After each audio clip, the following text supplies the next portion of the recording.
Hey, everybody. I've got the Liberal Sanity Project here, a roughly same-sized YouTube channel as myself, and we are going to talk gun control, specifically the assault weapons ban, and we'll see how it works out. Liberal Sanity? Hey, thanks for having me. Absolutely, man. So, let's go big. Assault weapons ban. You are for it. Yeah. Okay. Why? Well, what I'm hoping we can do is reach an understanding on what general gun control should look like. But with respect to this assault weapon ban specifically, I think when we had this assault weapon ban, it had a measurable reduction in gun crime with those specific weapons over a 10-year period. I have studies to back that up. Sure. And specifically as to why. It's more of a moral reason. We have 30,000 gun deaths per year, 10,000 of which are homicide. We have numbers that are not comparable with the rest of the world, save for underdeveloped banana republics. Amongst Western countries, we stand out, and we have uniquely high rates of gun violence. So I advocate change because we have a unique problem with gun violence in this country. Only sort of.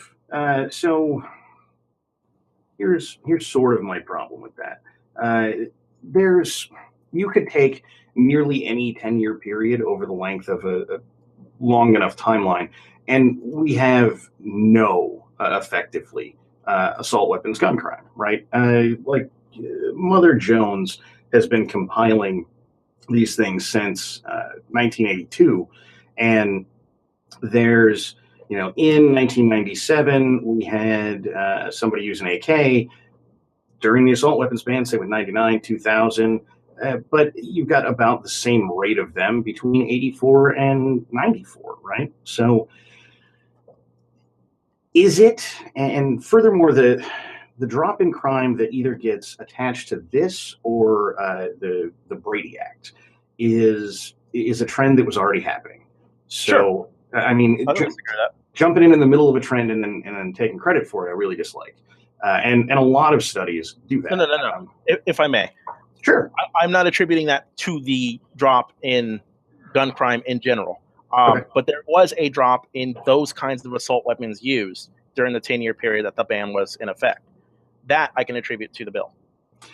Again, though, if you have 84 to 94 looking about the same as 94 to 2004, that's not good for the assault weapons ban having really kicked in and done what it was supposed to do. Well, I'm sorry. What do you mean about the same? So 84, 2 and 89, 93, and there's one in 94, which happened before the ban. And then 97, 99, and 2000. Okay, you can look at that and go, but it's a 40% drop. Well, from 5 to 3 is, in fact, a 40% drop, but it's not really, in any sort of numeric way, it's not that big of a deal. It is as your numbers scale up. We certainly have more than 5 assault weapons being used in crimes during those periods. That's a reduction in hundreds, right? No. So 5% of 10,000 is not a reduction of hundreds? Well, so your assumption there is that all 10,000 murders were committed by assault weapons. And I mean, no. That is definitively not true. I mean, no. And maybe I'm putting words in your mouth there, so I don't want you misunderstood. Yes. My assertion is that, and this is true, assault weapons constitute something between 2 to 6% of all gun homicides. And this was likely true during the time of the ban as well. Those numbers... That is definitively not true. And it is, well, okay. It depends on where we start defining assault weapon. If we do the large capacity magazine thing, then yes. But if we're talking AK-47s, M16s, the actual targets of the assault weapons ban, then no, they are almost nothing always. Well, I think you have to include the large capacity magazines because they were included in the 94 ban. Sure. Even if we do, and by the way, for this, what I've got here, list of these, because I have a list of, Yes, sir. Mother Jones's list, as it were. And So, I mean, I am including those in here, but they're even if you want to say that's the case, then it's not. I mean, it's not an assault weapon, right? So if I can take my 45 and put a 100 round magazine in it, it's still the same gun. No, it's 10 times the original gun, No, right? the gun is entirely the same. Now, whether or not I can dump out more rounds faster, this sort of thing, and I get that that's what you're going at, but it is the Yes. same gun, and they're Yes. the functional pieces are the same. Outside of the spring size, everything is the same, and how much Yes. metal is in the magazine. So Yes. Well, I don't want to be pedantic, or us to Sure. be pedantic. I'm sure you understood what I meant. If I may, Sure. I can read a study from Christopher S. Coper. He's a associate professor from George Mason's Department of Criminology, who did a study on the use of on the effects of the assault weapon ban over time. Sure. He said the grandfathering provisions in the law meant that the effects of the law would occur only very gradually over time. It seems that those effects were unfolding when the ban was lifted, and indeed may not have been fully realized for several more years into the future, even if the ban had been extended. The evidence is too limited for any firm projections, in fairness, but it does suggest that long-term restrictions on these guns and magazines could potentially produce at least a small reduction in shootings. Well, so That is support for. Yes, sir. So here, I think we might run up against just a fundamental difference of the world, view of the world, right? Sure. So if if we are going with whatever saves one life, even then there is no counter to any gun control argument. However, we would never accept this in any other circumstance. No, right? it's unrealistic. So we hypothetically could say, given a long enough period of time, yeah, probably maybe something would go down. Is not. I mean, that's some pretty weak ground to stand on. Well, then let's reverse it. How Sure. many people has to die by assault weapons before we are allowed to conclude that we must do something about them? Me personally, unlimited number. An unlimited number? So we could be a war zone and there'd be no need to change any of our laws? There's plenty of reasons to change lots of our laws, just not the direction you want to go. That said, if we were Somalia, right? Yes. Afghanistan, which, by the way, are places where the government does ban guns, and it works out very badly. Yes. I mean, but if we were that place, I think it would be instructional for us to look at those places and see that guns being banned there did not have a net positive effect, or any positive effect. Afghanistan and Somalia have very weak governments. If you want to point to a government that is not so inept, that has banned guns with positive effect, you can look at Australia, where they had a gun massacre and instituted a buyback program. Sure. And they successfully reduced the instances of gun violence in their country. Only kind of. So for the first couple of years, it didn't do anything. And then, well, to be fair, I guess that's not true. It got worse for a little while. And then to be fair, did get better over time. But I would suggest that Australia has one thing that we will never have in the United States. What is that? A moat. A big, giant moat. Right? No, so this if is you true. want to get something into Australia, it has to go through a port authority somewhere. Absolutely. I completely understand. This is why arguments that try to debunk gun control from Mexico don't work so well. Because with lax gun laws here, they can just come here. They could. There is no moat stopping them from smuggling them south of the border. Right, but there's also none stopping them from smuggling them back north. And it's considering a lot of the weapons that they're using and the pure and simple fact that they have been legally banned here for civilian ownership, with the exception of the grandfathers of the ones that are already on the books. When they're carrying around automatic AK-47s, they ain't getting them from us. Sure. Where do you think they're getting them from? I mean, they're not manufactured in Mexico, right? Where do they get these guns from? In a long run, China is probably the answer, because they still make the Chinese AK-47. Yes. So, and and if you get to back to the Banana Republic talks, more South American countries that do have that problem. So even if they have these gun bans, it kind of doesn't really matter. And the pure and simple fact is that they have a at least moderately porous border in the south. It's not, the Texan border, but they do have the same sort of immigration problem that we Yes. do from South America. I mean, if that is the case on their southern border, then unsurprisingly, if South America gets a hold of a lot of Chinese weapons, then so does Mexico. Sure, absolutely, and same with America. They can smuggle on both sides of the border.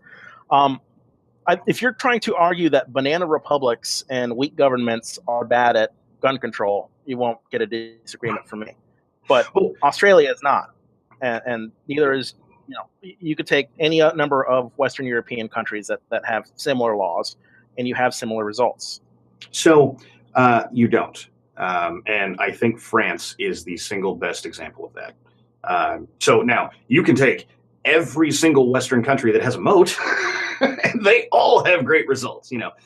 Japan has like negative gun crime, right? Like they pick people up from other countries that have been shot and put them back together. That's their gun crime stat. But Yeah. again, they have a moat. Sure, Britain, but they are, if I may, they are right next door to China. sure they are. However, they still have the Port Authority issue, and they don't have an attached banana republic on their island that's willing to funnel in guns. Okay. So, and Britain has a very similar thing, though, as people are pushing to illegally immigrate into Britain, their gun crime is sort of starting to, well, their whole violent crime is, and unsurprisingly, guns are part of that. So, I mean, Why does the mode argument not apply for Britain? it does apply for Britain. However, Britain is suffering from the migration problem that all of Europe is suffering, and they also started that fucking tunnel under the channel.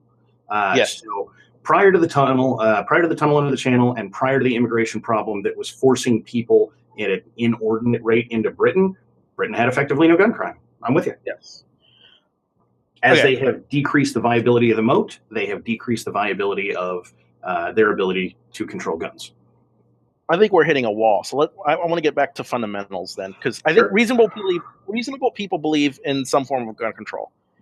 The issue is finding a balance. You got to balance the right of gun owners to enjoy their Second Amendment guaranteed freedoms with the rights of the public to be free from harm or the threat thereof.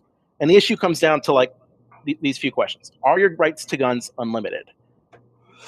My personal opinion, yes. Do I understand that is irrelevant to the discussion? Yes. So, Do you think people should have any kind of gun they want? basically, Assault rifles. I mean, fully automatic. yeah. Does this include rocket launchers? I'm a little torn on rocket launchers. Why? Indirect effects. What do you mean? So, if you are firing even a machine gun, right? You are firing at a thing. You have a sight. It is pointed at a thing. That is the thing you're shooting at. Now, if you are doing it irresponsibly or criminally, then clearly unintended effects will be there. And there is a simple fact that people miss, and that's just sort of a fact of life. That said, if I fire a rocket at a thing, no matter what that thing is, everything within 20 feet is going to have a hell of a lot of problems with its life. And that is not an available issue with any standard firearm. It seems like you're really trying to infringe on the rights of responsible rocket launcher owners everywhere. Well, like I said, I'm torn because generally speaking, I'm just to say yes. But I'm inclined to. Well, I mean, that's the problem is you can't. Any of these arguments you make in favor of any other kind of gun could easily be extended to the most extreme examples, right? It's there to defend my home. It's for self-defense. It's for recreation. Any of that. Sure. And it could do massive amounts of damage to people within the vicinity as an excuse for not allowing rocket launchers. Is funny to me because that's like my rationale for not allowing assault rifles. It could do massive amounts of damage very quickly to people in the vicinity. That's two very different things. And again, listen to the reasoning. Whatever it is that I'm pointing at that at, I'm still very directly responsible if I'm looking down a sight, right? Like I was pointing at a thing. Now, if I'm irresponsibly waving it over here, it is my irresponsibility that has caused this problem. And I can fire any weapon anywhere, and that will be true. With a rocket launcher, that does not stay true, right? You cannot. There's no possible way. Have sights. Why does this not stay true? Because there is no possible way to assess negative effects of things that you can't see, and rocket launchers put you on those grounds, right? So I can shoot, and there's a corner right here, and I shoot at something at the corner, I can't see beyond this corner, but I'm definitely hurting something there. Okay. So I'm lost on here. The argument against allowing rocket launchers is that it would have a negative effect on people unintentionally. Unintentionally. And by the way, in my purist, I am a purist kind of way, the correct answer is people should have rocket launchers because the government has them. And so as soon as the government doesn't have them, then we can talk about people shouldn't have it. Okay. This includes grenades, includes any number of explosives. F-22 Raptor. If you can afford one, if the government has it, then fucking people should have it. And it doesn't even work. That is the premise. Okay, that it is non-functional aside. M1 Abrams. Okay. We'll go. I was going for big ridiculous. M1 Abrams. I gotcha. Right. So, if the government is rolling around with an Abrams tank, then the people, under the premise of the Second Amendment, need to be able to overthrow their government if they become tyrannical. Now, this is a stopgap measure. I'm not saying we're there. I'm not saying that, like, God damn it, everybody buy an Abrams tomorrow. However, if Trump becomes the literally double Hitler that MSNBC thinks he will be, it would be nice if we had tanks to stop him. Yes. And so I have a hard time with these arguments because I see them as oddly conspiratorial, and I'm not sure. I can yield that, maybe in the future there is a tyrannical United States, but talking right now I think we only seem to be getting freer. No, we notoriously get less free pretty regularly. Well, in what way are you being oppressed? Well, I live in California, so the debates that we're having about what should or should not be on the books, I can tell you by my own state's stats how good they are and that they're not good. Got the freedom to move. Right. Well, and look, I'm working on it, but one thing at a time. Okay. I think I can acknowledge that you have a right to certain guns with an understanding that you're right. Well, I want people to understand that a right to guns is not a blank check on every type of gun, that no right is purely unlimited. And I have a hard time believing that you really believe that any person can own any type of firearm they want. I mean, certainly you're against felons owning guns, right? We must exercise gun control when it comes to felons. Personally, I think it should be a limited time span, at best. I would be willing to concede that, but that's it. If only because the answer is you can't be deprived of your rights without due process. Well, if you are a felon, you had that due process, so suck it up, buttercup. Put a lifetime ban on a guy who committed a felony. Look, if I am to believe that all of these people go to jail, and this is the thing I am supposed to believe, and they turn their lives around, they become these great people and pillars of their community and wonderful contributors to society. If you're that guy, then I'm perfectly happy with you having a gun. Yeah, even if you killed someone 30 years ago. What if you're the kind of guy who sees people that aren't there and violently lashes out over voices in your head?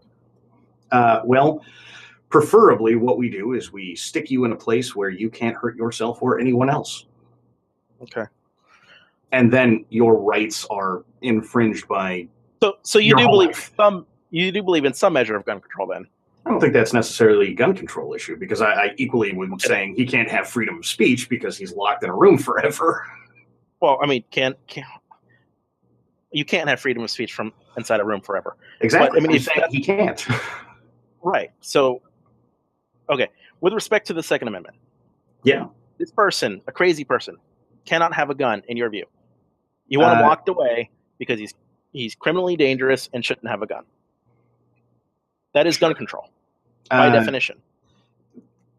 Not really. Come on now. If I am taking away all of your rights, because look at the Bill of Rights, there other than cruel and unusual punishment, that's the only one you get to keep. Everything else I'm taking from you under this pretext, right? So it's not like, yeah, it's gun control in the sense that everything is being taken from you, so everything does include guns. I'm not sure I follow. It's gun control in the sense that you're controlling who can and cannot have guns. You're stopping crazy people from having guns. I am stopping crazy people from interacting with the world, which removes their freedom to travel, which removes their freedom of speech. I don't really care if and their right to have a gun.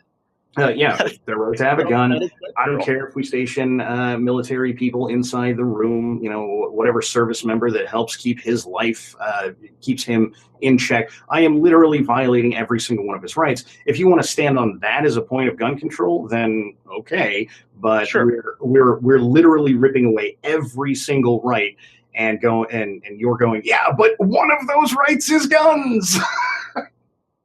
Okay. Well, I'm not trying to take it to that exact extreme. I'm trying to point out that there's a line for everybody, and that no right is absolute. You believe in the right to free speech, right? Sure. Can I have child pornography? Well, Pornography is speech. Can I have child pornography? legally speaking, no. And as long as we are the society that we are, it's going to stay that way. Okay, but I'm asking what you as a free speech advocate believe. Can I have child pornography? Is that protected speech? Should that be protected speech? Probably not. Okay.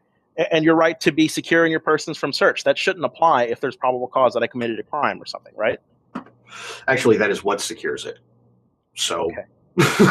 yeah, it should.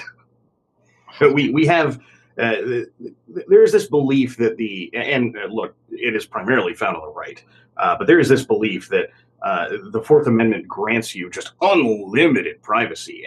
No, the Fourth Amendment Yes, absolutely. clearly It has a limitation discusses, on probable cause and a warrant. yes, but in the Fourth Amendment, it lays that out. No, to be fair, no other amendment does this, and we do in fact infringe on other amendments. Now, do I think that's right? No, but it's the way it is. Okay. Well, then let me make it more broad. Do you have a right to privacy? In general, yeah. Can it be infringed upon? Or are there situations where it should be infringed upon? No. There are Absolutely no not. situations where your right to privacy should ever be infringed upon? No, not at all. And I am going to stand on right to privacy as exactly what is laid out in the Fourth Amendment. Without due process of law, you cannot come into my house. Now, this is not an infringement based on the right that we're standing on. Okay. The reason I wanted to make it more broad and take away the Constitution from this is I'm trying to establish that all the rights we come to know and love have limitations to them that are reasonable. This includes, stopping people from saying there's a fire in a crowded theater. Sure. Stopping people from saying, from protecting themselves from crimes by invoking a right to privacy. And this should similarly apply to firearms. It already does.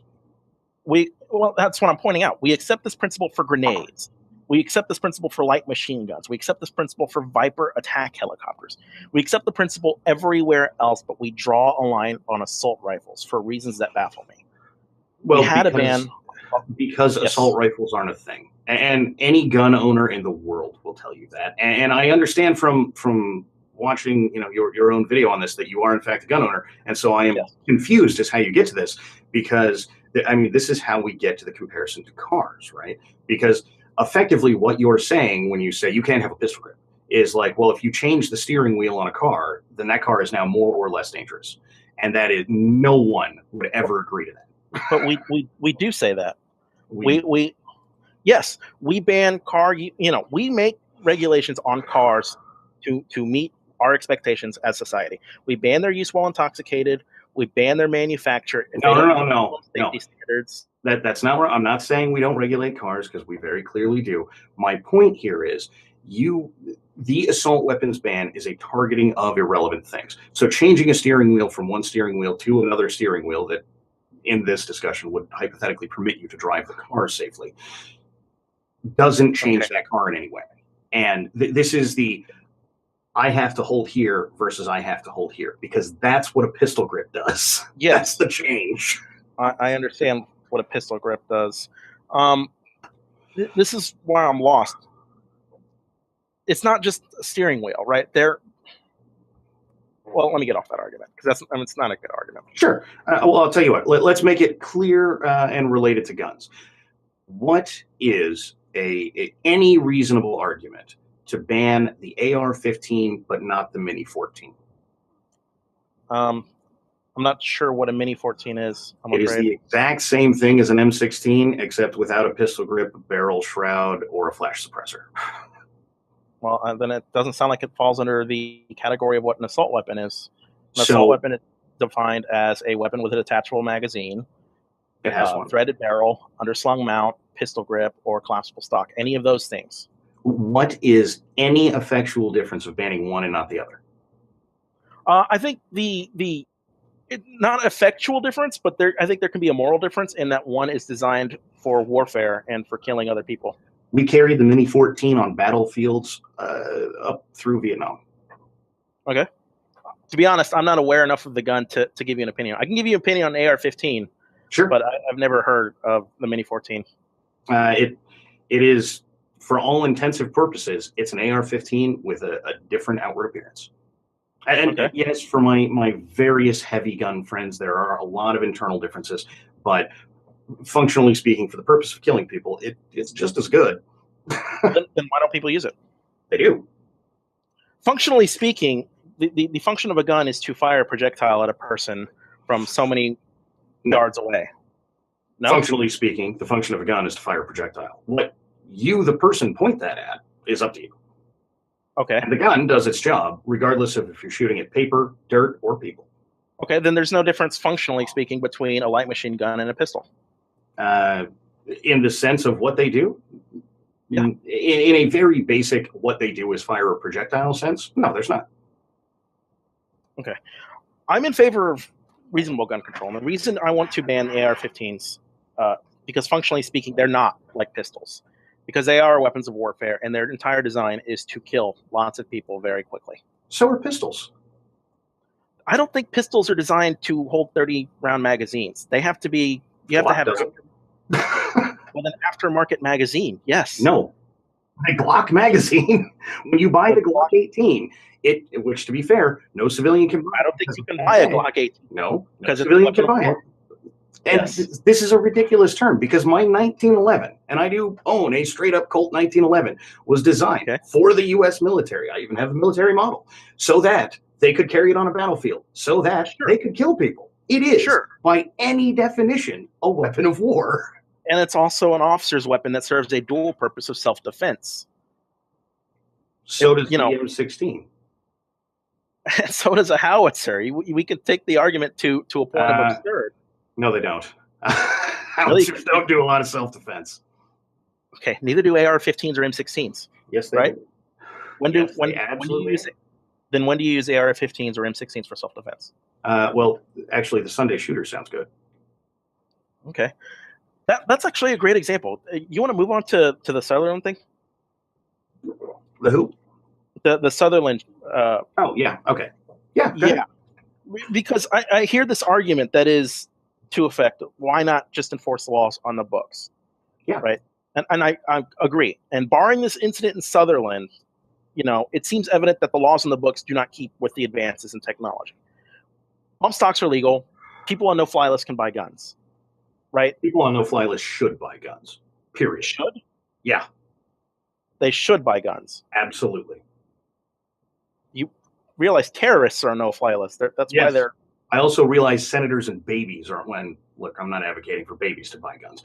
Maybe more accurately, they should be able to buy guns. Because if you can be put on a no-fly list at 2 years old, clearly you are not a terrorist at 2. I agree, but it seems like if you're on the no-fly list as a 2-year-old, it's a clerical error, and that the whole entire purpose of the no-fly list is to stop people who are a danger to America at large from boarding airplanes. And what has happened to the people who have tried to get off the no-fly list because they're on there for a clerical reason? I'm not sure. That's an entirely separate discussion. No, it isn't, because the issue here is that what we're saying when we say people on the no-fly list shouldn't buy guns is the government should be able to deprive you of a constitutional right, rightly or wrongly, because they have decided that hypothetically, in the future, you may commit a crime. Yes, and they base this on evidence. They base There's this on no way. There is no way that a 2-year-old ends up on a no-fly list. Okay, I agree. A 2-year-old shouldn't be on a no-fly list. Like I said, it's probably a clerical error. Okay, I'm not arguing for okay, and I'm not arguing for mistakes. I'm arguing that people who are convicted felons shouldn't buy guns. People on no-fly list. That's a way different thing. Like Omar Mateen shouldn't buy guns. Omar Mateen was suspected of terrorism. Sure. And until he did something, he should retain his constitutional rights. Until he has been deprived of them by due process, which the no-fly list is definitively not. Okay. Until he has actually done something, he is still just a citizen. And by the way, I am on a terror watch list for being a veteran. Are you? Yeah. So, I mean, forgive me if this one strikes a little close to home because, oh, you shouldn't own guns because veterans can kill lots of people. Yeah, that's sort of the way that it goes. But I mean, I can think of a few examples of one doing it just in Sutherland Springs recently. Exactly. However, does that mean we should disbar all veterans from owning guns? No, absolutely not. Absolutely not. But what we should do is disbar veterans who have bad conduct discharges from owning guns. I wouldn't be against that. So you're on the far side of due process of law again. I'm sorry. But you wouldn't be. I'm trying to do this all through due process. I'm not just saying we institute big government and take everyone's guns. I want due process of laws. Okay, so that's why the terror watch list has to be a no, right? Because it is, we are going to revoke a constitutional right. There is no due process, and there's not even a mechanism for you to get off this list. Okay. It seems to me that the logical course of action, instead of erasing the terror watch list, would to be just create people a mechanism to appeal their status. Now, again, you're talking about changing whether or not it requires due process of law. Now, you're talking about making it so after due process of law, you can have a right. Before due process of law, we can take that right away. No, I don't. Where do you get that from? There is no due process to get on the terror watch list. None. Really? They just have to add your name there? Yes. Pretty clear. And we have examples of that happening. I think it's that arbitrary. I don't think it's as arbitrary as you're making it out to be. Well, so in its intent, no, not at all. Hypothetically, someone has gone through and they go, well, you're connected to ISIS over here and this. And whether or not you actually are a terrorist, we should keep an eye on you. Now, I'm all for that list. They should keep that list. And they should keep an eye on those people, hypothetically, under those circumstances, at least in sort of a passive way, right? Be aware of their existence. Sure, you do whatever you want to make law enforcement eat, well, not whatever you want, but in this circumstance, you want to create this list to make law enforcement easier? Okay. You want that as a lead list if a terrorist attack happens, that you can go back to these people and go, well, fuck, do you know? You're not against the list. You're just against depriving people of their rights based on that list. You got it, because I wouldn't deprive them of any other right based on that list either. Okay. Well, what about, if I may? Sure. Bad conduct charge we agree on? I'm okay with it. Okay, so there are some gun control that is acceptable. Again, you're on the far side of due process of law. Okay. These are people ineligible for veterans benefits. Okay. Yes, bad conduct discharge people are. Yeah, but only for a year, and then you can request to have your discharge upgraded and all kinds of things. Like, meh. Okay. I don't think this is a point we're going to agree on. What about bump stocks? Bump stocks are perfectly legal, but it seems weird to me that we would ban fully automatic weapons but not bump stocks when they, in effect, do the same thing. So, first of all, I'm not for the ban of automatic weapons, but that aside, as long as we're going to have automatic weapons banned, the problem with banning bump stocks is that you don't need a stock for it. I can bump fire my Colt, my 1911. I did it 2 weeks ago. It has no stock, so it certainly can't have a bump stock. Okay. I then subsequently bump fired my M4, and I don't have a bump stock. I just have a telescoping butt stock. It's standard one that it comes with. I've made no modifications to that gun of any kind. I can bump fire it just fine. So if you are not interested in actual results, but you go, man, fucking Vegas and that thing, and we want some good, feel-good, knee-jerk legislation that we go, we did something, and fine, ban bump stocks. Personally, I think they're kitschy bullshit anyway. Well, I wouldn't describe it as feel-good or knee-jerk. We have mass shootings happening with predictable frequency now, and we have data that supports that these laws against these weapons has an effect on reducing their usage. And I've linked you the study for Coper already. Right. Which in it says, well, we think it might be a good idea eventually, but we really have no good evidence of that right now. That's why I say it's weak ground to stand on. Let's be a little more honest than that. What it says is they still need more data, but at the moment it suggests long-term trends could produce a reduction in shootings. in the middle of an already existing downturn in violence, everything will predict. You could do nothing, and it would predict that the trend that's already there is going to be there. Okay. I don't know about that. It seems to me logical to just see the law and see its effects. I got Coper's study on it. If you like, I can provide a study on the Australia law from David Hemingway. If you like. It's not too long. Give me the rundown. Well, the rundown is that the Australian buyback program, while it might not be replicable in the United States, it saved lives measurably. Look, that their other crimes increased relative. No, it didn't. We just transferred where they are. If I may, there will always be crimes that increase relative to the effect of one crime being reduced, right? If we reduce, the proclivity of guns in society, we might increase the proclivity of violent crimes. Sure. That said, there's a difference between facing down somebody with a hammer and a gun. Yeah, range. Exactly. Which is why countries that have stricter gun controls tend to also have a lower rate of homicide, because it's easier to escape from these kinds of things. That's not true either. So one of everybody's favorite place to go for this is homicide rate similar to us. Who? I'm sorry, what? Which Western country has a homicide rate similar to us? None, but none ever has. Ever. Exactly. Before they banned guns, they did not have a homicide rate similar to ours. Okay. So if they're already lower and then a thing happens and they're still lower, then big surprise. And then but we did this thing and see how we're lower than that thing? Well, yeah, but you were always lower. These places don't always put an entire blanket ban on these guns. They have very reasonable policies that still allow people to have guns. A lot of people like to throw Switzerland out there. Right? This is still a place that exercises stringent gun control, but they have fewer deaths per 100,000 on gun homicides than the United States does. Sure. By almost 300%. They also spent about 70 years with mandatory service where everyone took home an AK-47. Yes, but they didn't take home the bullets, right? They exercised gun control on them. Come on. They didn't issue you a bunch of bullets so you couldn't go buy them? No, I can send you the thing on Switzerland law. They exercise bullet control. Well, they had limitations on them.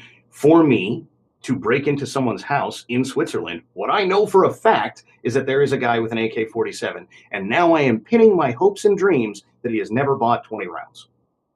Okay. I don't say he could try to buy 20 rounds, but I can't imagine there's a lot of gun stores in Switzerland. They're there. Let me try this, because I think you're thinking that if we have a ban on assault weapons, that it's going to be a blanket fix on gun crime in general, and I don't advocate for that. It won't be. I am a realist. There is no 100% blanket fix on gun crime. Sure.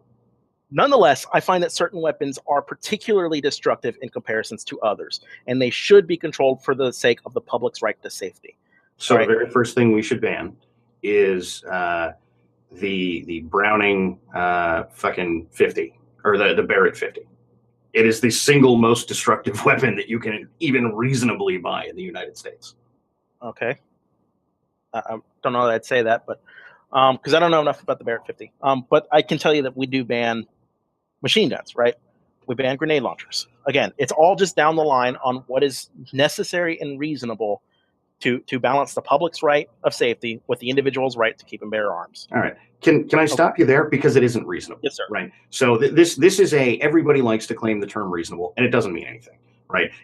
I find this based on what I believe to be acceptable. And my primary evidence of that is the NFA, right? Okay. Because the NFA was originally background checks and a registry for automatic weapons. 60 years later, it became, we should ban those things. So forgive us who are on the pro-gun side if we're a little bit nervous about going down the same road with anything else, because we got promised. I understand. So we have been promised before that everything will be fine except this one thing. And the problem is it's always this one thing. There will always be a this one thing. And most certainly, as a prime example of if we wanted to solve anything to do with homicide, what we would be doing is trying to overturn the Heller decision and ban handguns because they kill more people every year than any all rifles combined. Sure. Yes, I completely see that point.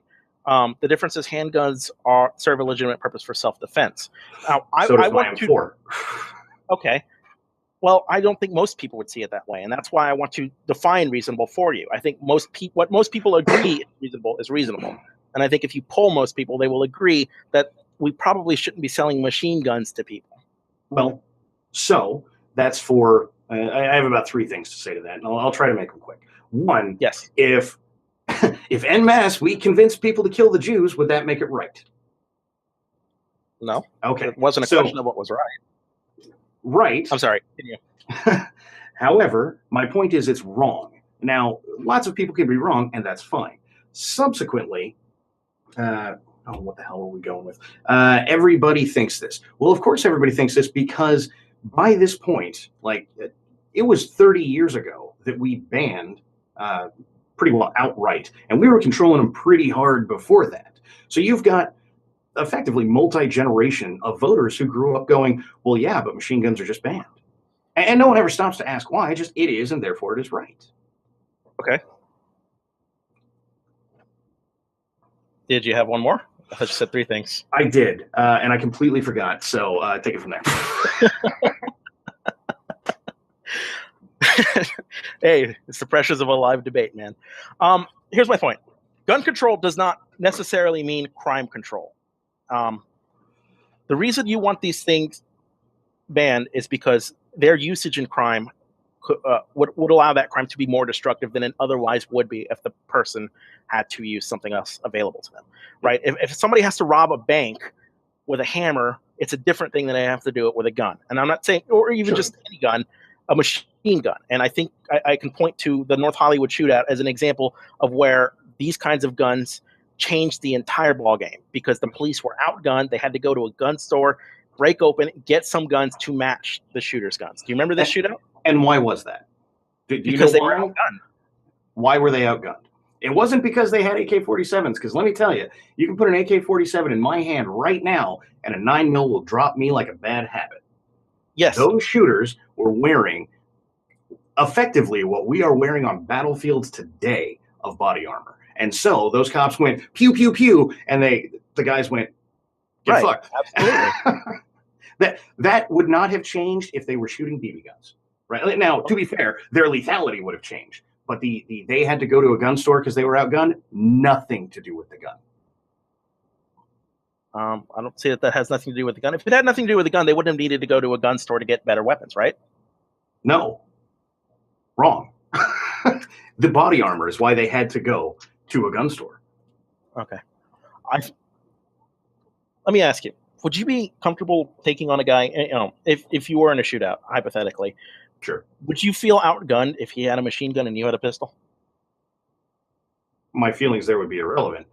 Okay. Preferably, I'm not shooting at a guy with a machine gun. Point. Let's remove your feelings from it. By fact, would you be outgunned if you had a pistol and they had a machine gun? Sure. Okay, that's the point. That's not the point. That's why you don't want That's why you don't want these things in circulation, because it allows criminals to become more destructive and carry out greater damage in short amounts of times than they otherwise would have to if they had to use something basic. If your argument is the only thing that stops a bad guy with a gun is a good guy with a gun, I agree. But I'd like 26 people to not die before we end up stopping that bad guy with a gun. And it makes it harder to do that if he's armed with an assault rifle. No. Look, there is a reality that a church room full of people, take your 9mm. It will do the job, and it'll do it just fine.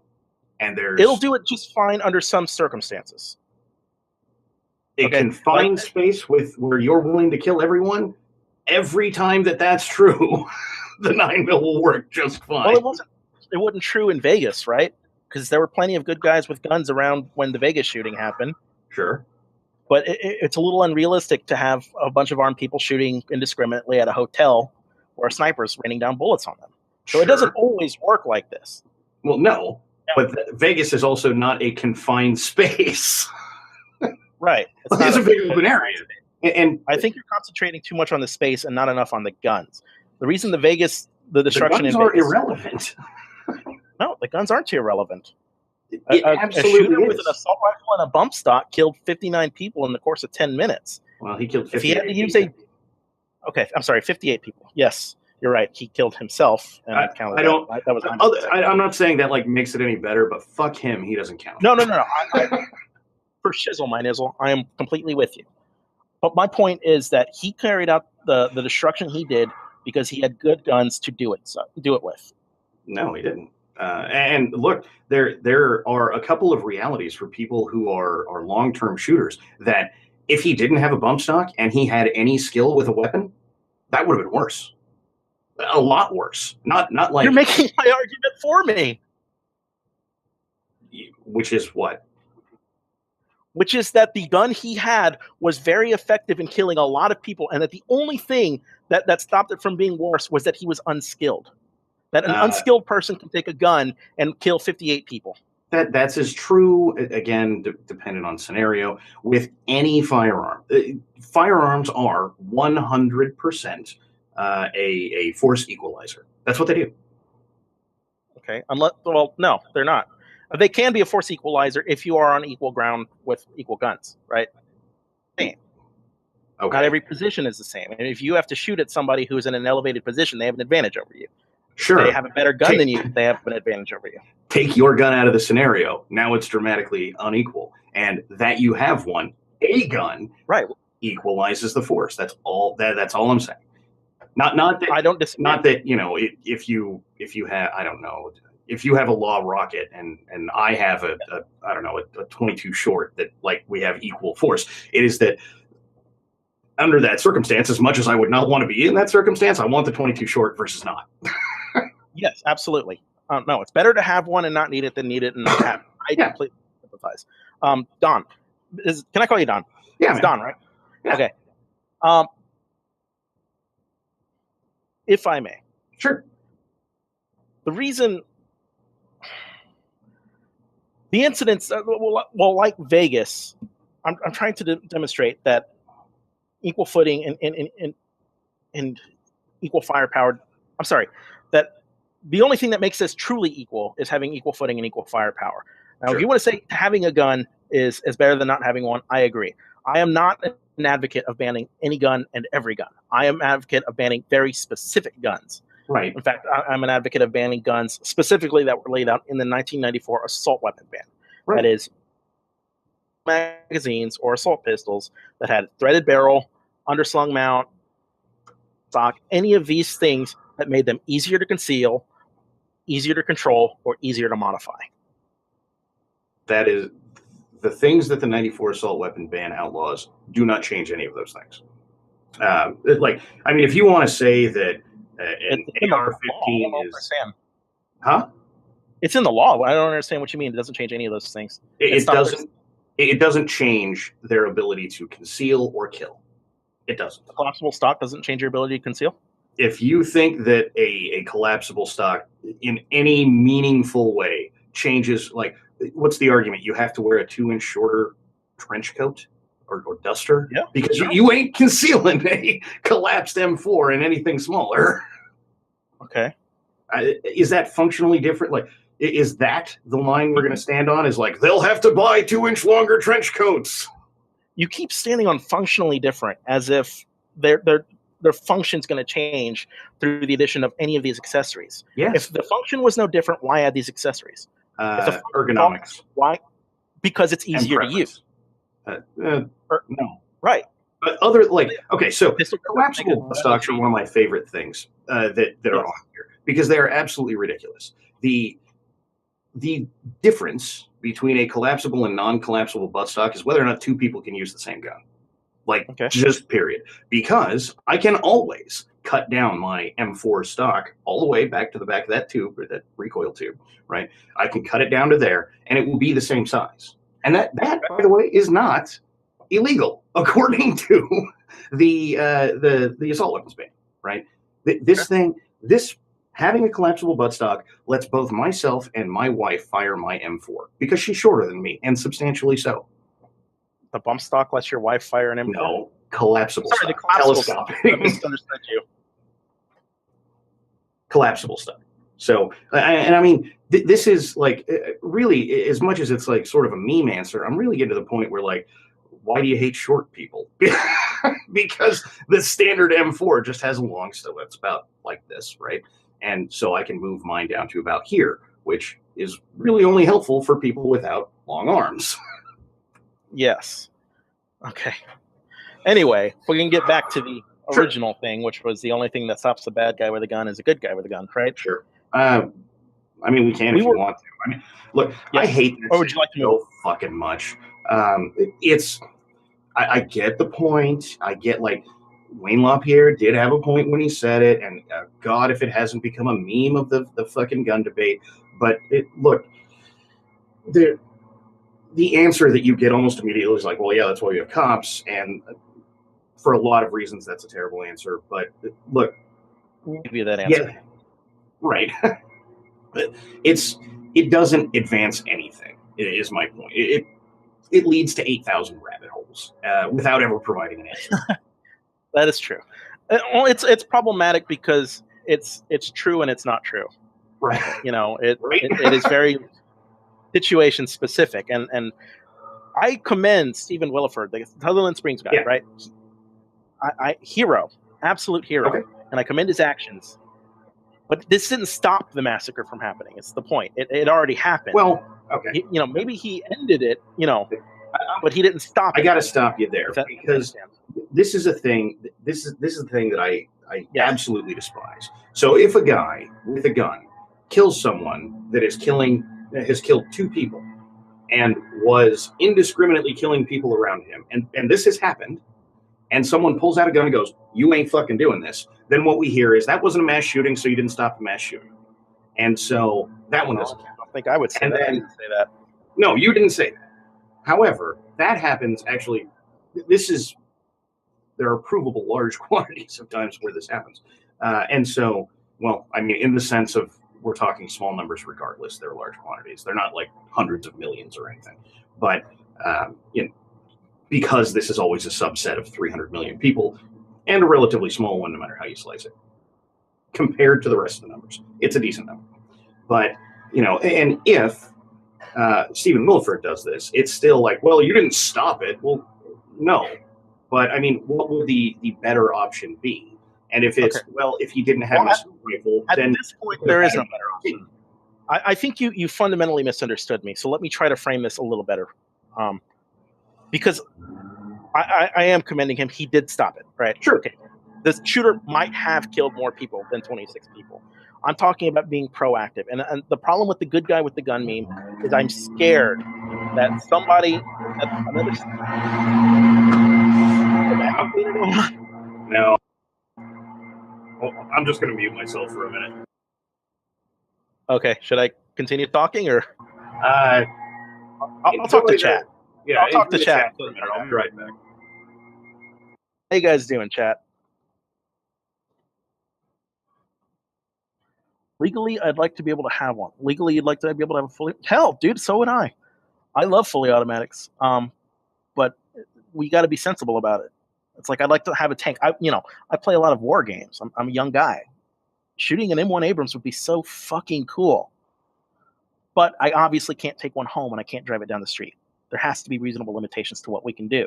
It's like I like drinking, but I shouldn't be allowed to drink and drive. Matt Carter. It's going pretty well. It's good to hear that, Matt Carter. Is that... oh, there we go. Is that Sounds better? Okay, good. Sorry, I have visitor from gardeners, and they're loud. Show them your gun. Right? Yeah, that'll work out well. White guy with M4 fucking tells his Mexican gardeners to get the fuck off his lawn. There's one thing we know about white guys with assault rifles. It's a situation you just don't want to be in. No, not at all. I was talking about Stephen Williford, and I don't quite remember where I was, but this is the problem with the good guy with the gun meme, Marie. Sure. Is that a real possibility of a good guy with a gun when it's a civilian is that police show up and mistake that good guy with the gun for the shooter. And that could have been a real possibility for Stephen Williford. You're traveling down what if land pretty hard there. Well, we have to travel down what if lane for this. Well, so we don't. I mean, because they're no, we do. If we're using what if when he stops the shooting, what if he had, what if the shooter had killed more and Stephen Williford was just a minute later? Sure. We do it every which way. Why is it not? Well, it's wrong for pro-gun guys to do it too, right? Okay. However, what is not debatable about the situation is Stephen Williford shot the guy, and therefore he was dead. Well, and to be fair, he did shoot himself later, and whatever. But irrelevant. Stephen Williford, hero. Intervening guy with fucking M4, badass. So sure. I think the concession I'm trying to get is that intervening guy with M4 could have been seriously mistaken for the shooter and shot on accident. And while that is at least possible, that it does not happen suggests that it's unlikely. Okay. And I would suggest, actually, the places where you would have a bigger problem with that is, in fact, places where guns are not prolific, right? Okay. So because it happened in the country, it was all right. But if it happened in an inner city, holy shit. I think you have a higher likelihood of having that issue in downtown Baltimore than you do in rural Texas, right? Well, can we talk about what is the solution to gun crime then? Because I can't fathom that the way to fix Baltimore's gun crime problem is with more guns. But you might hold that position. I don't know that this idea, there's that little town in Louisiana or whatever it was that mandated everybody have a gun, and their gun crime went down, right? And everybody on the right likes to stand up. Let's see, this would fix everyone's problems. No, it probably wouldn't. Yeah, I don't think a place with real population density has to worry about that. If you're in Los Angeles mandating that everybody has a gun, well, you did a hell of a thing for gun manufacturers. But other than that, I don't know that you would immediately see, it wouldn't be like, well, rural towns. It would turn South Central LA into just LA. I don't think that which is what we don't want. How do we fix South Central LA? How do you fix it? Well, in all reality, this is a almost unique to California problem because of how we deal with defensive shootings. You stop turning every time someone defensively uses a firearm into this crucible where you're 90% likely to end up in jail, 10% likely to get told it was okay. Okay. So legal defense shootings? Are you saying that in California, legal defense shootings end up with people in jail? All the time. It's a hell of a problem here. And it has been for a long time. So California's view of a self-defense shooting works something along like this. You kick in my front door and you're doing whatever, right? First of all, you had better have a gun, because if I shoot you and you don't have a gun, I'm going to jail. Just period. Second of all, I had better be hiding under my bed with my door closed and my dresser propped up against it, and you have to have kicked in that door, and then I can shoot you. And then I only am about a coin flip as to whether or not I'll go to jail for it. On what charges? Murder. You think those charges would stick? I wouldn't throw them out? This is, I'm telling you, this is how this goes in California. Cops will tell you, if you're not in that situation and you pull the trigger, no matter how ridiculous and stupid this sounds, you're going to jail. This is something I've heard. This is something I've heard time and time again, that, well, in these liberal states, if you defend yourself, they're going to arrest you for it. It is. And every time I ask for a source on this kind of a memery, it's always a link to some sort of a right-wing website. And I don't want to put you on the spot, but what examples of this do you have? Other than like some personal ones that don't mean anything because they were 20 years ago, I don't have one readily available. However, yes.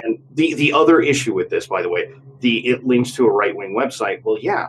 I mean, this is sort of the problem with this debate, is you will never, ever, ever find MSNBC running, pro-gun things, right? And I'm only using them because I think we can clearly agree that they're at least on the left, right? Sure. Equally speaking, you're never, ever, ever, ever going to have Fox News going, we should just ban guns. These two things are not going to happen. It's counter to their narrative, and they don't alienate an audience that is either pro-gun or anti-gun. Right. And so, of course, you get linked to a right-wing website when it is a pro-gun article, because that's just the way that it works. So let me add a caveat. It tends to be a right-wing website with sketchy credibility. So they're linking you to InfoWars, are they? Yes, basically. Oh, thank you, God! Somebody realized that website's fucking stupid. I love InfoWars, though. To be fair, I really like Mel Gibson's conspiracy theory too. So Okay. I'm not necessarily saying either one's based on reality, but I do enjoy them. Okay. So, but let's jokes aside. Yeah, let's get back on the topic. So there, at this point, first of all, there is case law that says when you, the way the precedent works, right? So we convicted this one guy under these circumstances, therefore this is now a metric. Now, nobody ever wrote that in a law. No one voted for it, nothing. However, for me to say it was acceptable for you when that judge says it's not acceptable for him, I have to counter that judge's ruling. It's the stare decisis, yeah. Right. And so you need to appeal to the Ninth Circuit here, which is also not exactly friendly to pro-gun arguments under any circumstance, or guns in general. So your chances of having a good out in California are pretty terrible if you shoot someone in your house. Okay. Can we get back to the original question, though, which was how do you solve gun violence? Because this isn't a problem unique to California. No. And as Sandy Hook demonstrated, this isn't a problem unique to suburbia as well. Sure. Isn't unique to suburbia as well. So does Sutherland. Yes, it happens. Gun violence can happen anywhere, anytime. And this is a problem nationwide. How do you fix it? The straight up answer is you don't. Okay. And that is there is a reality that what this comes down to is a what are you willing to give up to even hypothetically achieve a thing?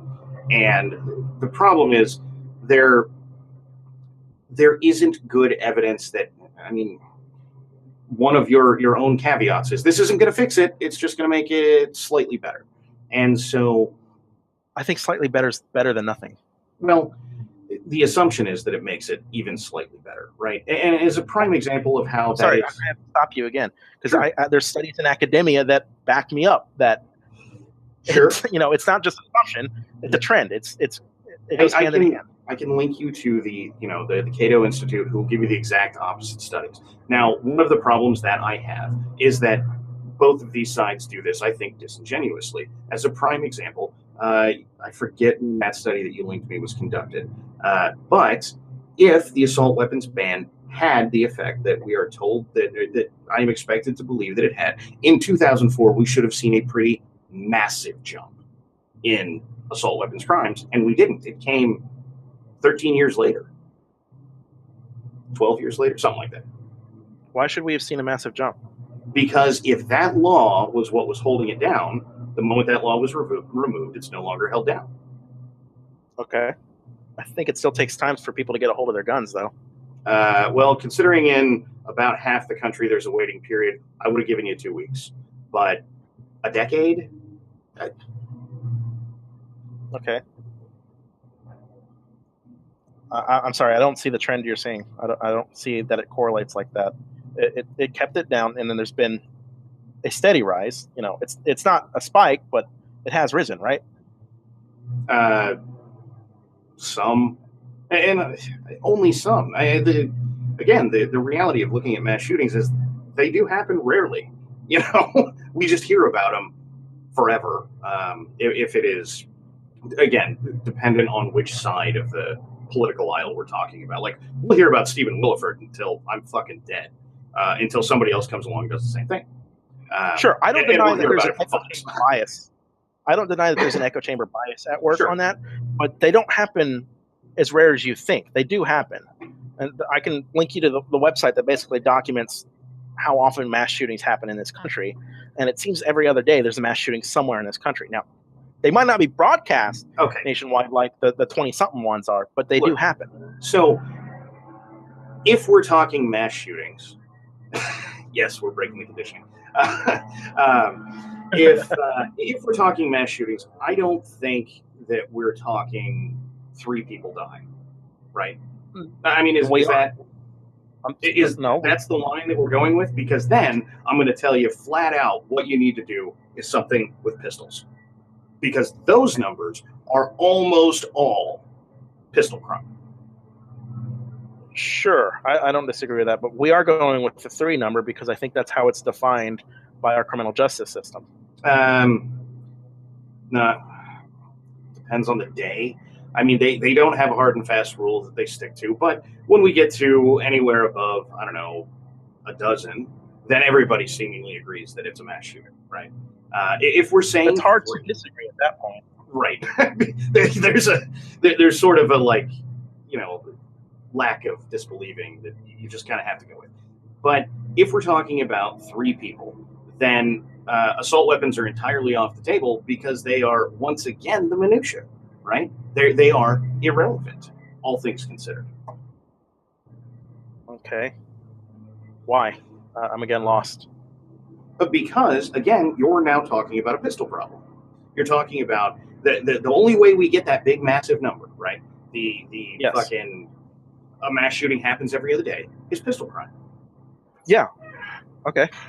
And no large capacity magazines, none of that shit's required. You weed the 2 lists of whatever it is you would consider an assault weapon, and what you will find is that it just takes somebody with a pistol, and you end up with 3 people dead. Most shootings are just somebody with a pistol. I don't disagree with that. But the more destructive mass shootings tend to almost always be people with assault rifles. They don't. Sandy Hook was an assault rifle. Aurora was an assault rifle. Sutherland was an assault. They don't? Aurora is definitely not one you want to go down, because that is, I mean, there's a reason that the right likes to bring up Aurora with the whole large capacity magazine thing, because that guy had a drum magazine that jammed. Okay. So, I mean, there's a reason that avid shooters do not have those 100-round, 200-round drum magazines, and it's because they're fucking garbage. Well, if they are garbage, would you be content with banning them? No. It seems to me like people wouldn't use these things if they weren't effective in some light. Well, that's like, look, man, there are cheap cell phones out there too that are absolute shit. People still buy them. You know. Okay. If these cheap cell phones had a tendency to kill 30 people at a time, I might have a little bit of a different opinion about them. It's not about whether or not that's comparable in the sense of lethality. It's about whether or not people buy cheap shit, and the answer is they do. You know? Yes, absolutely. People buy cheap shit. In the case of Aurora, the cheap shit seemed to work. And in the case of Las Vegas, the cheap shit seemed to work. Las Vegas was definitely not cheap shit. And look, I'm sorry, but I thought you said the bump stock was cheap shit. No, I think the bump stock is kitschy shit. It's what is it? Trendy crap, novelty. Thank you, chat. But I mean, they're novelty garbage. They are not there other than for like, hey, this is stupid, amusing, and evidently Las Vegas. But I mean, stupid, amusing, and evidently effective, right? It killed. No, it's not. No, what I am telling you is that there would be more people dead if he didn't have a bump stock. That initial burst is the only time he gets to pick up a higher body count, right? So that very first time that he's bumping away. After that, now we're playing out what if. Yes, we're also arguing the efficacy of a bump stock. Okay, sure. So, I mean, if you don't have a bump stock, you're more accurate, is what it comes down to. Okay, so you don't have to be accurate with crowds, right? And when he was able to kill a lot of people, grouped together with a bump stock, it rained down bullets quicker than he could pull his trigger finger. Yeah. Arguably, the damage could be greater if he were closer, right?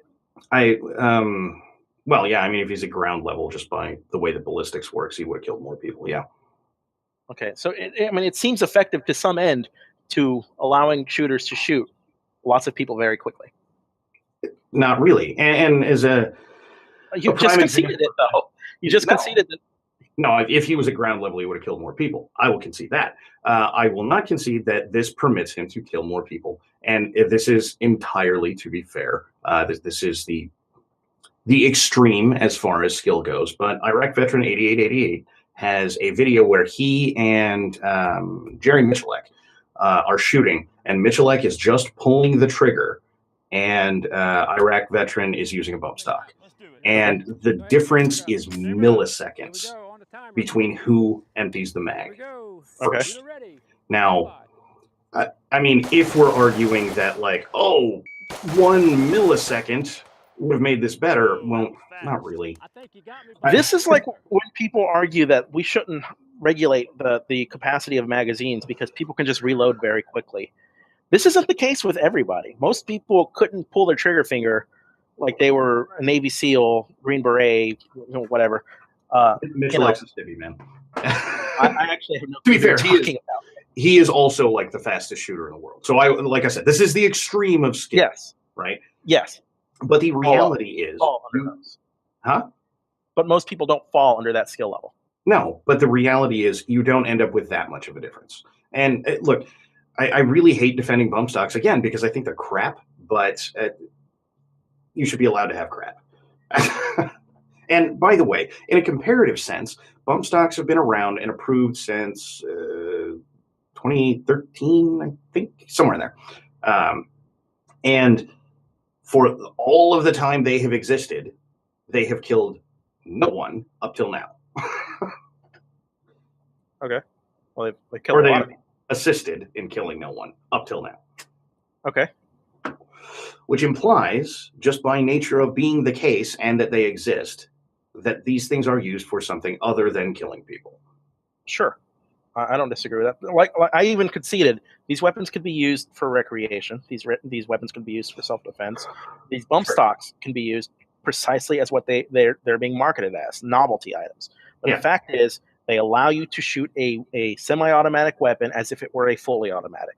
So, in effect, what difference is there from having a fully automatic and having a semi-automatic with a bump stock? A shitload.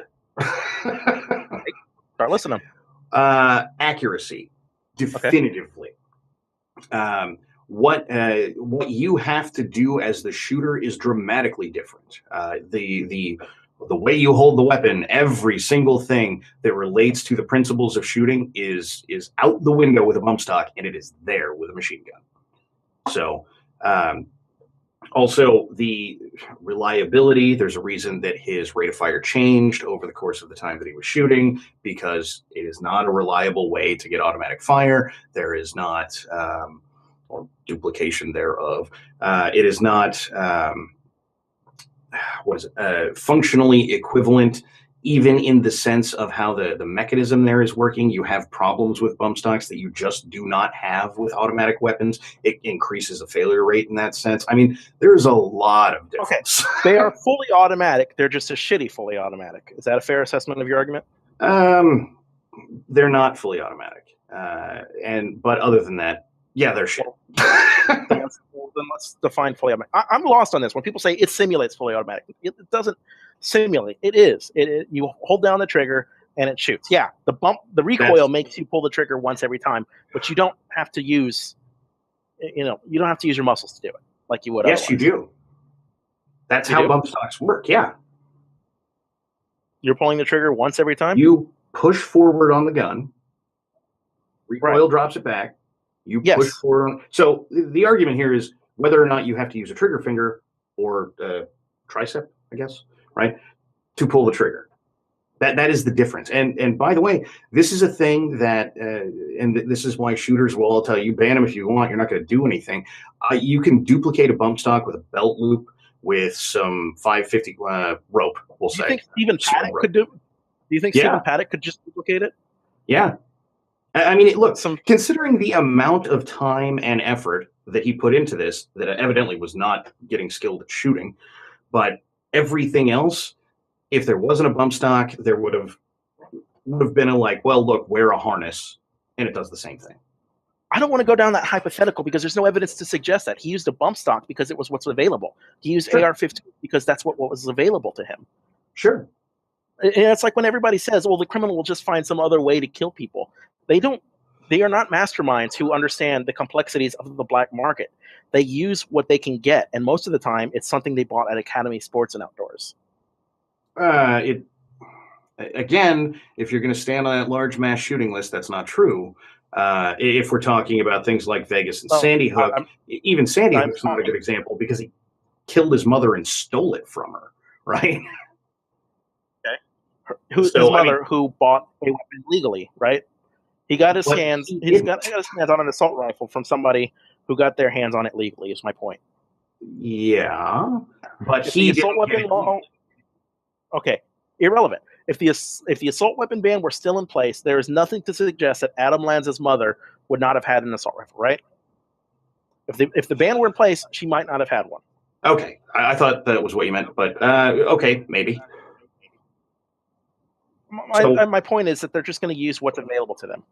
Right, but the reality is, I mean, assuming that she enjoyed shooting, whatever reason she had this for, the same thing would have been true about the earlier discussed Mini 14, which she probably would have had in its place, which would have done the same thing. Okay. And again, I hate to defer to this because I don't actually know anything about it. I'd have to research it. It looks like Grandpa's hunting rifle for the general motif of these discussions. It has a big wood stock and there's a barrel that sticks out the front, but it is really not much different than an AR-15. It looks like a carbine to me.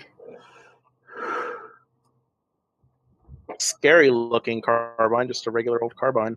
Yeah, but it would be legal under the assault weapons ban. Even with the threaded barrel and the detachable magazine? Yeah, because that's all it's got.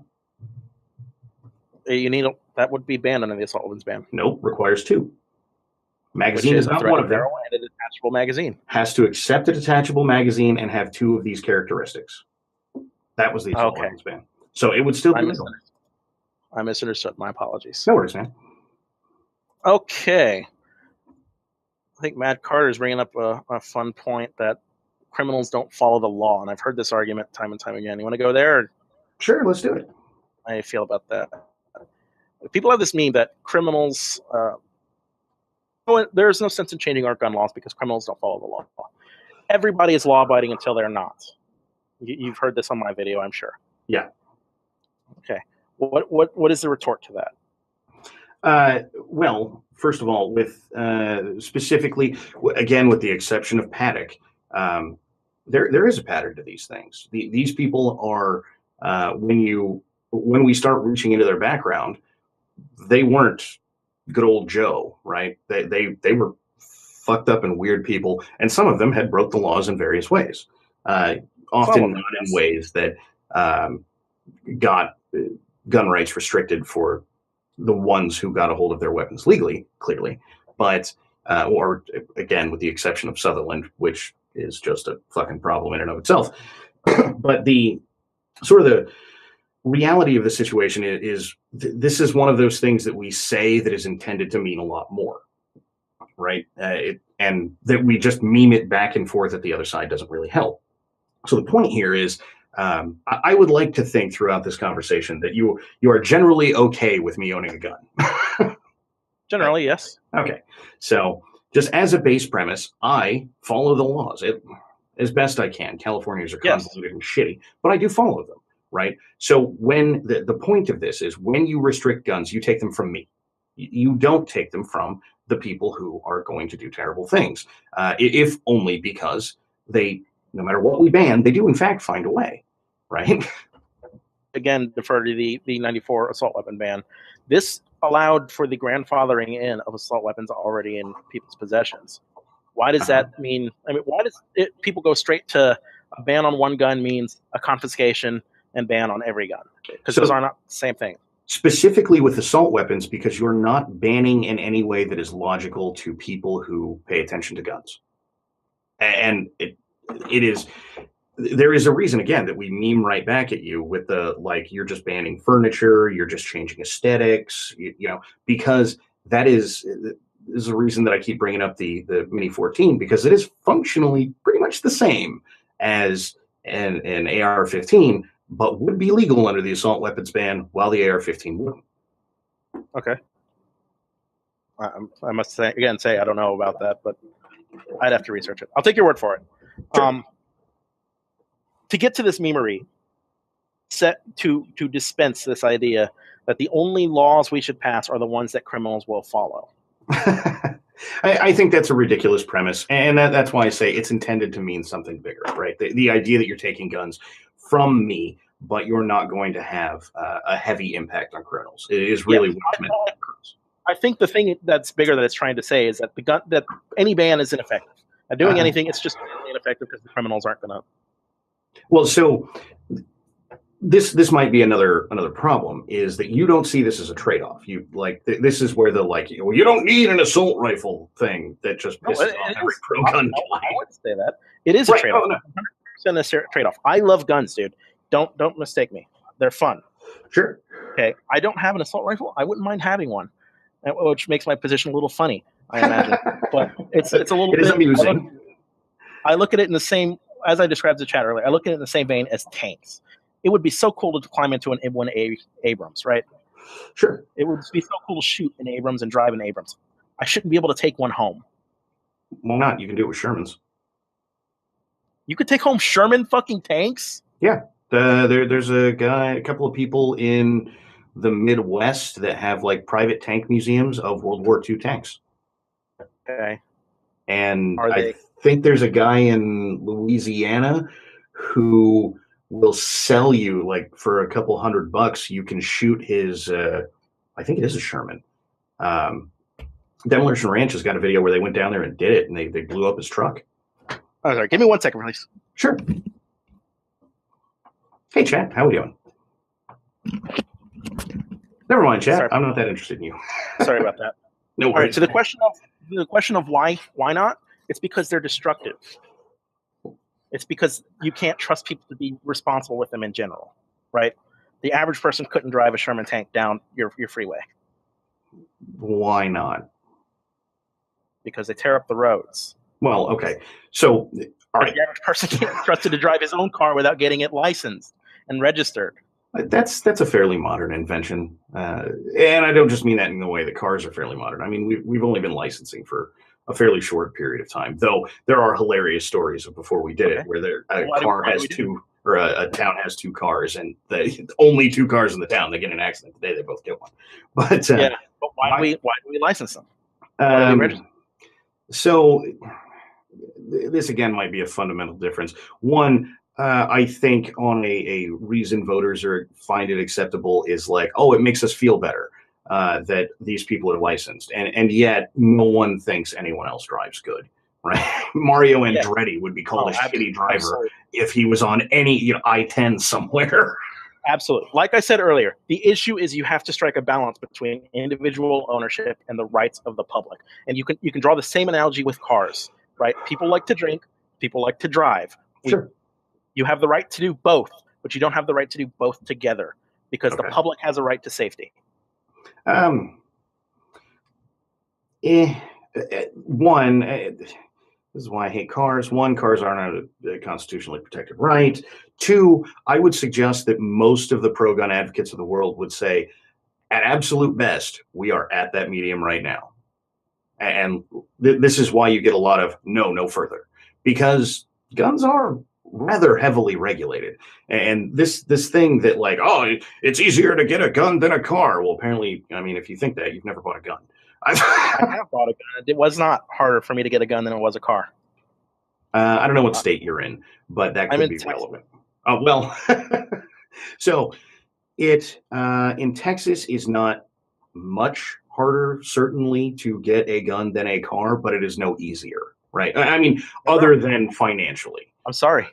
Well, financially plays a role in this, but we'll take the finances off the table. I have to have my car registered. I have to have my car inspected, and I have to be licensed to drive it.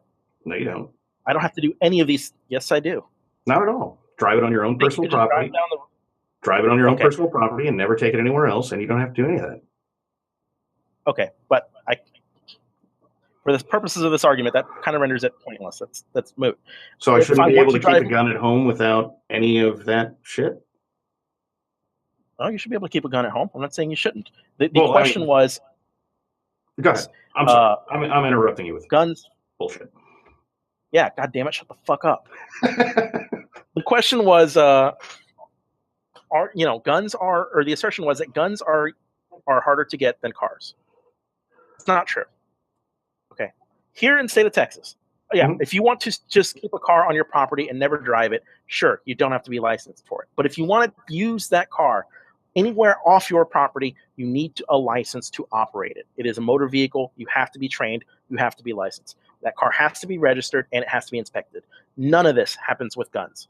I also am financially liable for my car. I have to insure it in case I get into an accident and I can't afford to pay for the damages I cause. Again, something that is not required for guns. And I wouldn't advocate them for guns because they're two different, they're two different animals. But this idea that it's harder to get a gun than it is a car is not true on its face. In Texas. And Wyoming and probably Alaska. What's so hard about it? What's so hard about it for you? You seem to have plenty of guns. Yeah, I have a decent supply of guns. So, one, California restricts the guns that can come into this state and charges manufacturers large sums of money. So, guns that you can pick up off a shelf in Texas, I can't so much as own. Two, because they charge those manufacturers for the right to sell guns in California, my guns are more expensive than yours. Three, we do have waiting periods for everything. Four, to get a pistol, you have to take a test that is stupid and is the one thing I would tell anyone who's going to buy a gun in California is do not base weapon safety off that stupid test because it's fucking retarded. Three, you've got what are they called? Safe requirements. Currently in the state of California, unless you have a state of California approved safe. So not even necessarily one that would be hypothetically better or worse than what is available in California. You have to have a gun safe. That safe number is on the roster of available safes to have in California, and you have to provide that number when you purchase a gun. Okay. So here, dramatically easier to get a car than it is a gun. Okay. Oh, and if you have an assault weapon, you have to register it. Oh, and you can't buy them anymore. Okay. So you don't have an assault weapon? Well, I had it before the ban. Okay, so you got grandfathered in. Yeah.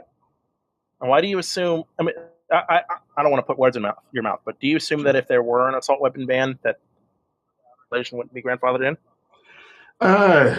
I assume that they would be, because I think there is a reality that I think everybody here knows that if you went to the crazy gun-toting population of America and you said, hey, you should turn your guns in or we're going to take them from you, that your answer would be, take it from my cold dead hands, Exactly, because there's a crazy gun-toting population in this country.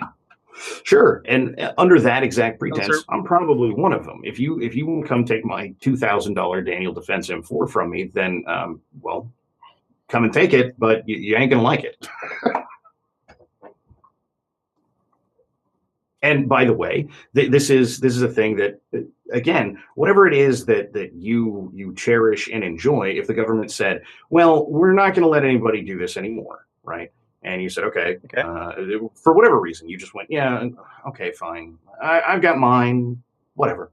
And then they said, well, but we're going to take yours. They have gone a way big extra step.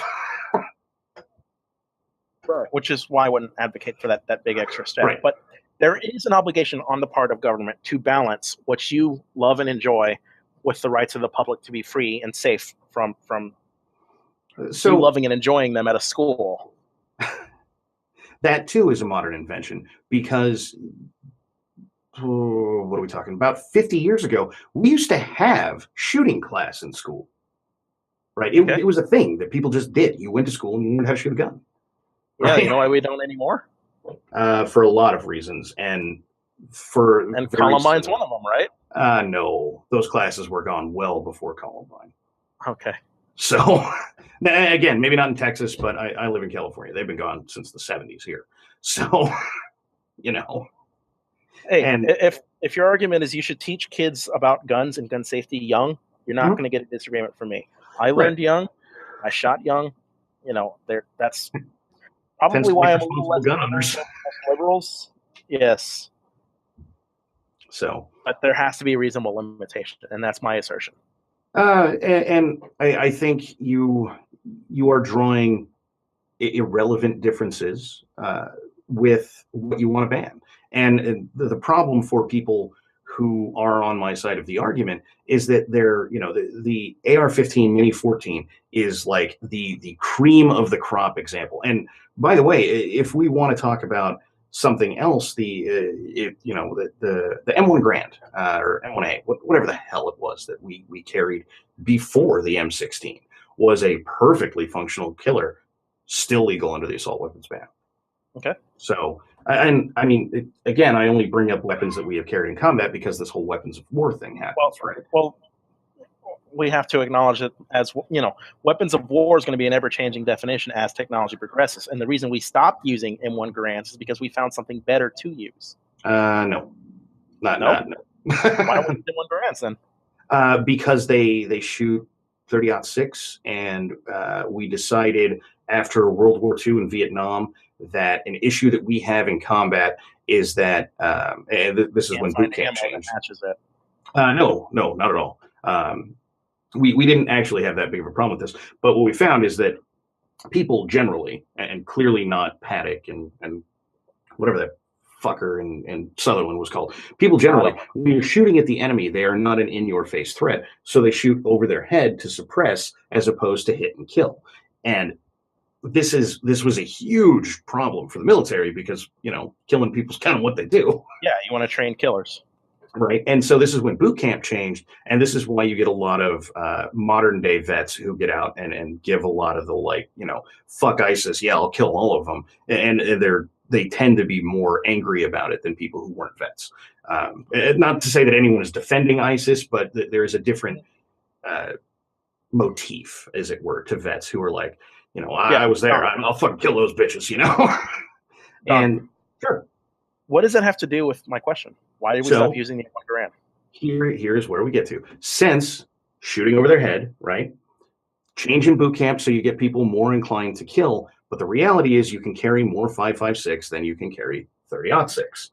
So it just by nature of how magazine holsters work, it's just a fundamental truth. And so the idea was, well, if we put more ammo on the field in general, then the people who are willing to kill will have more access to that ammo. Basically. Okay. And that's about it, really. Like there are other things that went into it. It's lighter, so you can pack on again more ammo and that sort of thing. But as a which is a better functional killer, the M1 Garand, period, every time. Okay. Which only holds 8 rounds, right? No. The first ones did. And this is where you get your Saving Private Ryan moment, the click, click, click, ting. And then subsequently they put a magwell on the bottom. Okay. Anyway, they don't hold 30 rounds. Yes, right? M1 Garands hold 30 rounds? You can get 30-round magazines for M1 Garands. Okay. Well, let me drive it back to this point. M1 Garands traditionally do not hold 30 rounds. M1 Garands traditionally did not have collapsible stocks. Traditionally, they were heavier. Traditionally, as you said, the ammo was a little harder to come by in terms of how much you could carry. Is that fair? Slight differences with the end of that, but in general, sure. Okay, well, I'm trying to be as accurate as I can to your No. It's not. I don't think you're unfairly characterizing it. It's not difficult to come by, but how much you can carry in any given instance, sure. Okay. The point is, they stopped using it because they found something better. And as technology progresses, weapons of war is going to be an ever-changing definition because we're going to get something better all the time. We're going to figure out how to make guns more effective and more lethal and more capable of mowing. The next Stephen Paddock might not stop at 58, is my worry. He probably will. And it's not so much going to be a his choice thing, or like he's going to be like, I've killed enough people today. They're Paddock was in, if you want to kill a lot of people, the best case scenario. So, I mean, if that is your objective, he is in the best case scenario. He's in a place where he is far away, so he can't be reached very easily. He is, firing on entirely unarmed people. There's no chance of return. However, in some ways, Paddock is, I'll say, a soft cap, demonstrated what a sort of a cap on how effective you can be is, because there is nothing, 22,000 people. That's a hell of a lot of targets, and he's still, all things considered, only, I say only, but it's a big fucking number, hit 600 people, give or take. I mean, as a ratio, like, he's shit. Yeah. Yeah, he only shot 600 people, give or take. Total utter shit. It's like, I understand that it's a sort of morbid way to look at it, but he was functionally bad at what he was doing. 22,000 is a lot of targets, all right? Okay. I think I'm about ready to wrap up. Are you? I don't know. Have we gotten anywhere here? That's precisely what I wanted to ask. I came to this hoping that we could find a rational and reasonable area to stop on what is and isn't allowed, what should and shouldn't be allowed. The entire question on any political discussion, it's what should our government do? What sort of world should we live in? Sure. And I believe we should live in one devoid of unnecessary gun violence. And that's not to say we're going to be, because it's not realistic to live in a world completely devoid of gun violence. Well, but the gun violence that does happen, I want to minimize the damage, and I see the assault weapons ban as a way of doing that. Have I won you over on any of those arguments? Look, no one is ever going to argue with you about minimizing these. The question is always how. And to some degree or another, I think the answer is that we are as good as we're going to get. And that is a somewhat historical perspective, because look at any time. We are a fairly passive people. And I think that is what makes these things so standoutish, right? So if you lived in, Southeast LA in the 90s, gun violence is like, well, it's Tuesday, right? But yes, if you're on the far side of what happened after the 90s, where as a culture we became eminently less violent, and now these things stand out because they are so odd, which is a good thing, don't get me wrong. However, the idea that we need to go out and do all of these things that aren't even going to really reduce any of the issues in anything other than, like, what are you going for as a target reduction? I guess is a more fair question. What would be an acceptable reduction for you on the far side of an assault weapons ban? 500 to 1,000 less deaths per year. I don't think you're going to get it, because the one thing that didn't change in any way related to this, outside of the sum total, again, violent crime trend, was the number of people who die.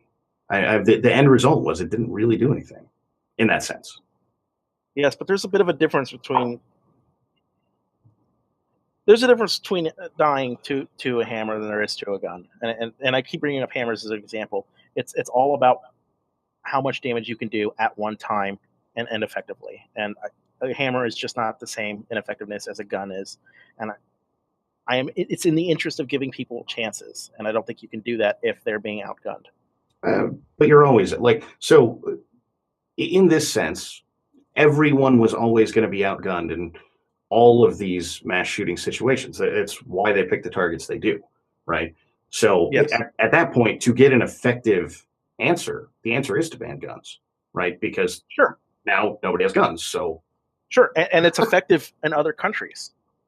It's effective basically everywhere else. But here, the Bataclan by itself disproves that, right? So France is a notoriously peaceful place, pretty much since Napoleon, right? Yes. And they, culturally speaking, are rather peaceful. And as soon as someone was there that wasn't culturally peaceful. Someone who was there who said, I want to do this. They did. Yes. That doesn't sound like it's Okay. effective. That sounds like you have cultural norms that say, well, this is just a thing. I think those things are anomalies in the grand scheme So, of things. so are mass shootings. I mean, No, that's the thing. They're not here. they are. They happen almost every other day. Again, now you're talking about issues with pistols. Okay. And the assault weapons ban would do absolutely nothing to the vast majority, and by like Well, huge numbers. Okay. I mean, I feel like, again, deferring to the Coper study that suggests it did do something, but I know what your response will be to that. So I think it's best we leave it there. Well, it certainly can. Well, hey, man. Regardless, I think it's been a good talk, even if we didn't change each other's minds. Awesome. So, I was hoping to get you, but failed at that. well, don't we all It was walk a fun into these hoping to be like, I got you this time? No, my goal is not to own you. My goal is to exchange ideas in the best way possible. Oh, no, I don't mean gotcha in like some ponage sense. I mean, change your mind. But, you know. Well, I'll look up the Rutger 14. Sure. And hey, if you're in Texas, you probably know someone that has one, or know someone that knows someone that has one. So it wouldn't surprise me. I've got family that they are. They are fun. They are. They are very enjoyable toys when used as responsibly as they should be. So, but anyway, hey, this really has been good, which I appreciate. So I just wanted to. Yes, sir. Before we get out of here, nobody hate or my fine interlocutor here. Definitely go subscribe to his channel, specifically if you don't agree with him. It's better to hear from people that you don't agree with, in my opinion, in this sense, than it is to just listen to me be like, man, maybe we should have a fucking tank. So definitely take a look into his channel. Thanks everybody for watching, and have a good day.